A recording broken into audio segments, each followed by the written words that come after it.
The next speaker doesn't need a lot of introduction anymore because he was already on stage. So I would like to invite Marius again to the stage for his insights on emotion management within customer experience. So hello again. It's a very good moment for me to step in. We just had 2 great lectures about AI. We fed up with lots of emotions. Then we had between them we had a break. We ate, we discussed. And my only hope and expectation now is not to bore you guys too much. If I'm going to be able to do this, I'll be very proud of myself. Now, I want to talk a little bit about the other side. The other side. So, basically, we are living now in a highly dynamic environment. We are living in a highly changing environment. And these changes are speeding up, are not slowing down. So the way that the world looked like 20 years ago, we won't go further than 20 years ago, it's totally different from what we are experiencing now. So we have digital interaction, and then we have human interaction, and then we have machine learning, and then we have the AI who's going to change everything, and then we have us, how we are going to position ourselves in those kinds of changes. And what about our customers? We are customer experience people. What's going on with CX? What the customer wants and what the customer wants today, it will change tomorrow, and so on and so forth. So, fortunately or unfortunately, we are the first generation who is facing this kind of dilemma, these kinds of challenges. So it's not like our grandparents, we write a textbook and said, people of 2024, worry no more. Here is your textbook. This is the answer to all of your struggles. We don't have this. Much of our struggles are brand new. So basically, it's quite the opposite. We are now writing that textbook for future generations. So what does this mean? That means that we need to learn as we do it. So what we do, we test, we create, we implement, we see if it works. If it works, it's okay. If it doesn't work, starts from scratch. And then when we find something that it works, we get around like we are over here, right? People from different industries, but we are all connected about the customer experience. We are sharing ideas and see what those guys from Heineken do good, or from Philips, or from other industries. If we don't find answers over here, we go over the internet and we ask AI, or we go and read books, or we try to see different kinds of lectures from people who already encounter the kind of struggle, the kind of issue that we are facing up until some moment. So we are learning as we do it. And that again is not enough, because what we learn today, it will apply for a short period of time, and then we need to learn again and again and again. So what does this mean? Well, one of the consequences is the fact that mistake is highly likely to occur. It's more likely to do mistakes, and we do mistakes. On the positive side is the fact that mistakes are maybe the most efficient teacher. We learn a lot by doing mistakes. But even if we know it's an efficient teacher, it doesn't feel good, right? It doesn't feel good. And this is the point of my presentation today, feelings. And for us in CX, we all know that feelings, emotion, is the name of the game, is what we are targeting in our customers, is what we want. We want to make our customers happy. And happiness is a feeling. It's an emotion. We want to make our customers smile, and that's another feeling, that's another emotion, and we want an emotional connection with our customers. And we had empathy, right? It was a word that came up several times this day. So the name of the game for us, it's emotion, but it's easy to slip. Though, what is this emotional mechanism? So basically, we have Dr. Ian Panksepp, which is a person who dedicated his life to study emotion. And he said this: we have feelings because they tell us what supports our survival and what detracts us from the survival. One conclusion is emotions are life itself. We are emotional creatures, and that makes us happy, also sad. Emotions are life itself. So basically, we all know that the emotional mechanism, it's much more efficient, and it makes split-second decisions, and it's much more faster than the neurocortex, the rational part of the brain, right? So basically, I'll give you an example. When we meet a new person, our emotional mechanism will decide in a split second if we are going to like or not that person. That being said, I truly hope that your emotional mechanism told you when you saw me that I might be an okay guy. Let's see what the guy has to say. Okay, just hope so. Also, emotions, the emotional mechanism is something that is not going to change. In this disruptive and changing environment, humans, us, we are still going to be humans. And how does this mechanism work? Well, in a highly simplified flow goes like this. There are particular triggers who generates different neurotransmitters in our brain. We have the dopamine, we have the oxytocin, we have the serotonin and the endorphins on one side, and then we have adrenaline and cortisol on the other side. And those triggers are triggering those kind of neurotransmitters, and they, after that, they generate a certain type of emotion in our brain. That's, again, highly simplified. And then there is a cocktail of those hormones, and each of us is different, and we have different vulnerabilities, and we are more open to one kind of hormones, other on different kind, and we are a little bit different because we feel happy for some of us, being recognized is the purpose and what makes that person very happy. For other person, human connections are what makes them, again, very, very happy. For others, it's sport, it's endorphin, right? Going to the gym. For others, it's computing.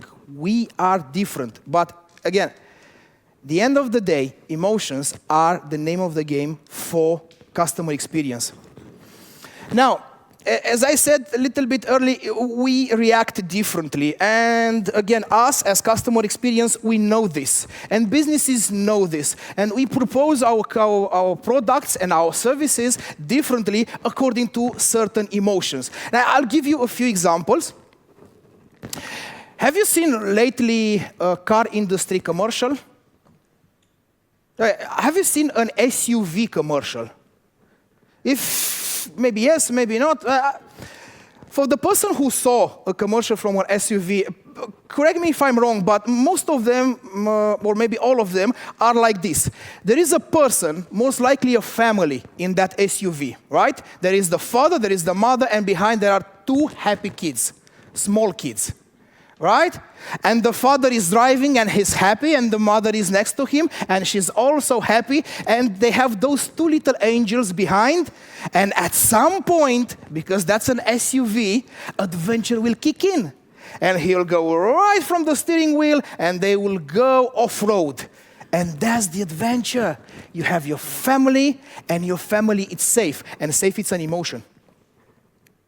It's 100% emotion. There is no such thing as safe. It's just we feel safe, right? And then there is the adventure. And adventure is another emotion.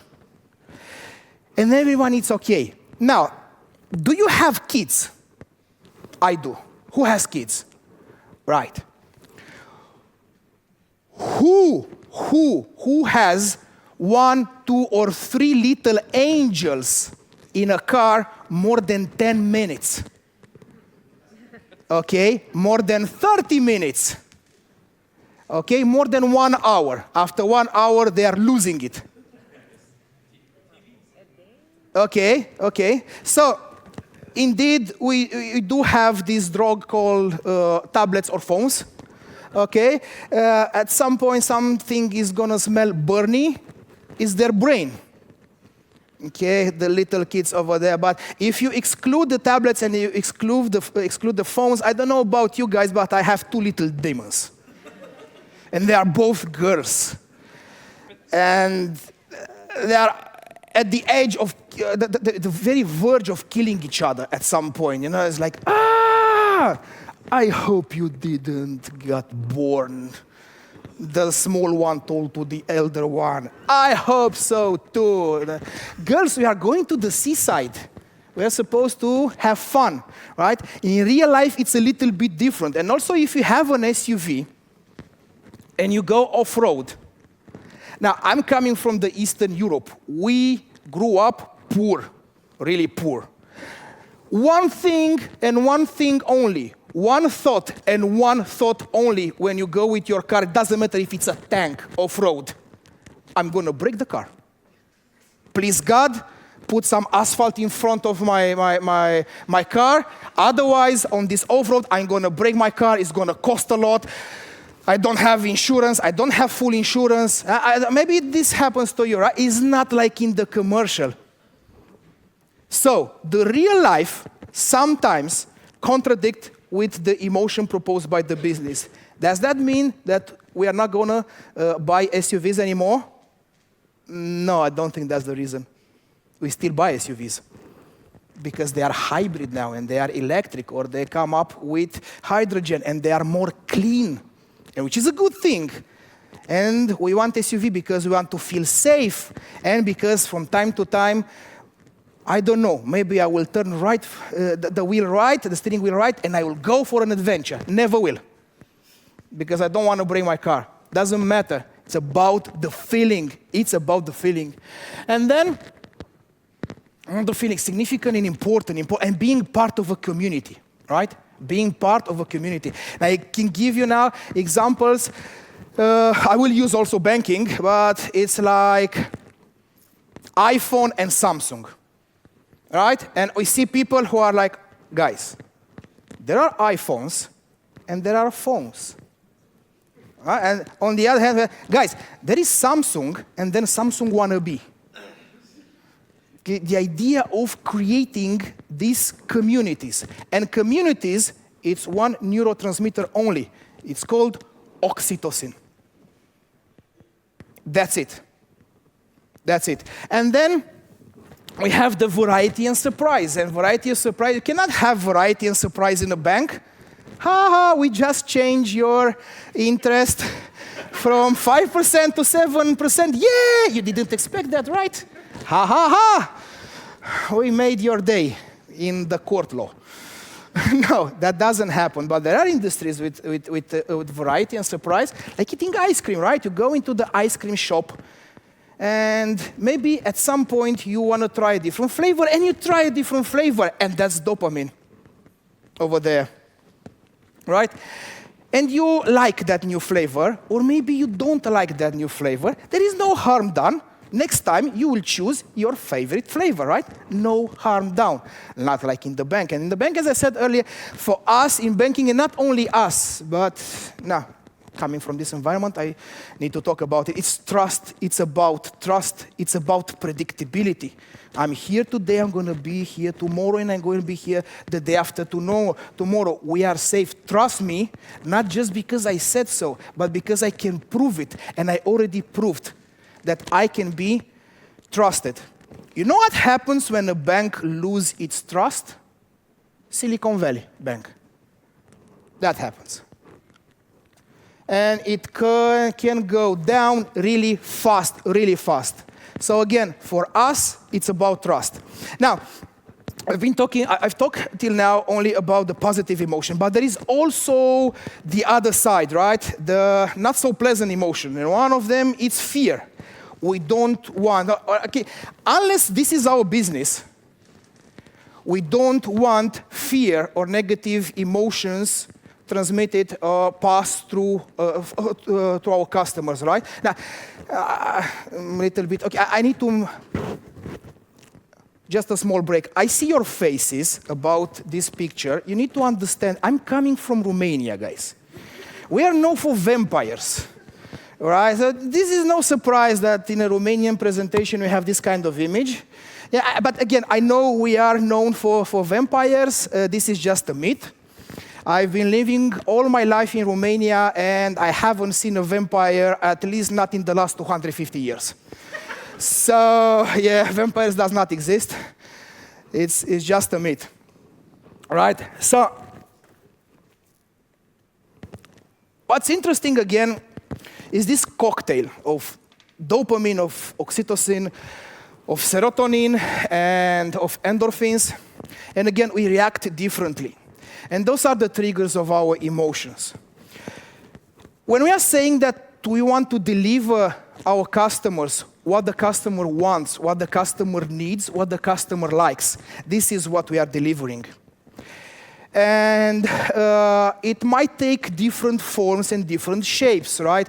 A person wants recognition, and that, again, is serotonin. They say, I've been your customer for 10 years. You've done nothing for me, nothing different. Do something for me. The need of recognition, right? Or the need of the reward, right? The dopamine. Thank you for visiting our website today. Because you're doing this, you have a 10% discount. Or you have something. Thank you for choosing me. This is your reward coming out of nowhere. And that's, again, dopamine. And those substances over there are actually the emotion that we want to deliver to our customers. This is what the customer wants. This is what we are all searching for. Now, this is no new news for any of us. Again, we are customer experience. What might happen, and this is the mistake, this is where I connect with the mistake, it's quite easy to forget about it. It's quite easy to lose the sight of the purpose, to defocus and concentrate on other areas. And what we experience is like complex technology, right? Which is great. Technology, it's a huge leap in our society, which is wonderful. But we should not look at the technology as the answer for all our problems, because it's not. Technology is the answer for some of our struggles. And technology comes to complete, to help. And technology is a tool at the end of the day in order to achieve what we want, to have happy customers. That being said, it's really easy to forget about this, right? It's really, we have a CRM and we have an AI and we have a machine learning and we have this data-driven and we have those figures and we have these conclusions coming up from our laptops. And okay, that's the answer. That is what we should do because we have 80% of customers coming out from some kind of algorithm preferring this or that. Okay? Again, it's good. But what I'm trying to do here is to raise a little bit the awareness of the fact that concentrating too much on technology, putting too much hope in technology to solve everything might be a mistake. Again, we don't have a textbook. No one can teach us. We need to teach ourselves, and it's easy to make this kind of mistakes. The second one is metric-driven. Right? We all have our KPIs, and all businesses have their specific KPIs. And there is the cost, and there is the revenue, and there is the profit, and there are budget, and there are, again, revenues and return over investment, and so on and so forth. And we have lots of figures. So it's easy at some point to just focus on the metrics and forget about emotions. Right? I'll give you an example. And I have it also here. Reduce call times. Okay, I need to answer from the moment I answer to the moment that I solve the customer issue. Bless you. No longer than 3, 4, 5, 6, 10 minutes, which is a great KPI to have. But what happens in those 2, 3, 4, 5 minutes? Because if I give this kind of KPI to a call center agent, what that person will do? He'll focus on the KPI. Does it have the same quality of the interaction? Who knows? Maybe yes, maybe no. But if we are stopping only on metrics, we will not be focusing also on the quality. Sales teams, right? We need to sell, and it's normal, it's natural to have different kind of KPIs and targets for the sales team. And they reach, sometimes they reach those targets, other times are not, right? You are happy because you see the numbers. What happens next? Were those sales interaction being successfully and also highly qualitative for the customers? Do we deliver a nice experience in that sales process or not? That's another question, right? So I see the numbers are good. What's behind those numbers? And again, it's easy just to stop on that report. Say, oh, everybody is happy. So it's our job to keep an eye on the customer's emotions. And then we have the gap between the technology and the empathy. And we have our colleagues who talk a lot about AI, and they are still going to talk a lot about AI. What AI can do now is to mimic or try to mimic human emotions. And at some point, I think they will do it really right. And at some point, it's going to be extremely difficult to distinguish between an AI, a chatbot, and a human.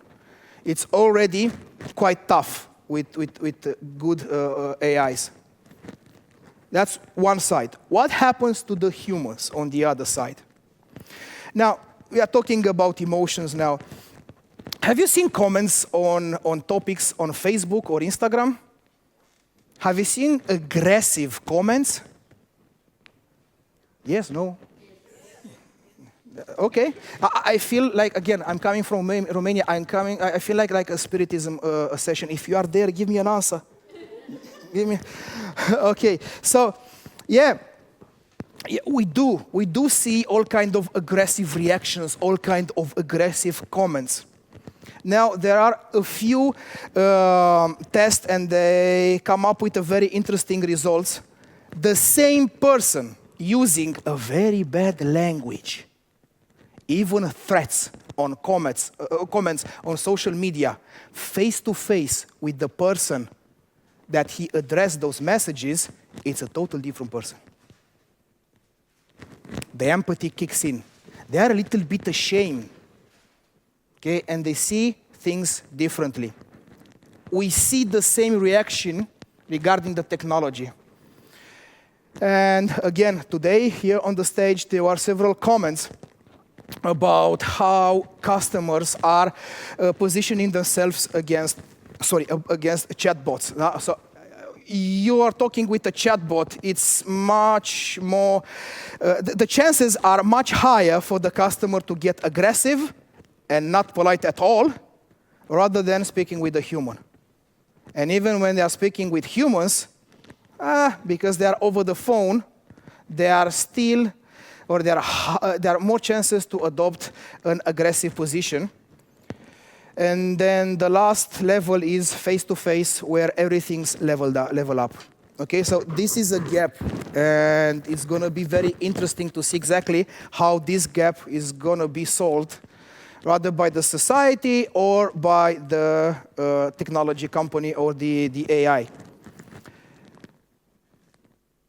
Again, I have the same idea over here, and we are all using technology, we are all using metrics, and we are all aware of our challenges. I want to be very clear about my message. I think that we are living wonderful times, great times, and I think we should be grateful for what we are living now, because the world is wonderful. It's not perfect, though.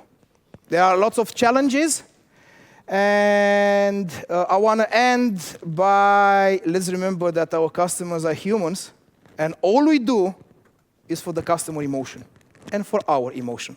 Thank you.